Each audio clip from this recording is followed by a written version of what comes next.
Hizi shuhuda zinakaaga mara nyingi. Nimegundua nikifundisha tu maandiko watu hawapati kitu. Ukiniona hivi ni kama vile unafikiri nimeibuka. Hakuna. Ni safari kufikia hatua hii. Ni mapambano. Ndio maana mchungaji wenu kama hafanyi vitu vikubwa, atakuwa amepoteza, lakini namwamini ni mtumishi wa Mungu. Nilipofika Sumbawanga, sikulala. Niliwachukua wazee wa kanisa nikaenda mjini. Nikaenda kuchukua speaker 8. Yaani sina 100, imani cash ikapanda. Nikasema Mungu, naanza kukuona kuanzia sasa. Nikaenda kuchukua vyombo vikafungwa. Alafu nikamwamini Mungu kwa mambo makubwa. Nilivyokuwa navyo TV nini, nikauza kuweka advance. Ndio nakwambia mbegu. Kuna mahali ukifanya kitu kaanza, Mungu anaanza kutembea.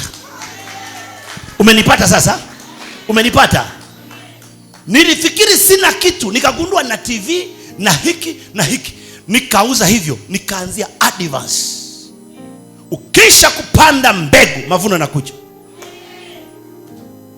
Nilipopanda mbegu ile advance ya zile speaker, Mungu hakufika mbali.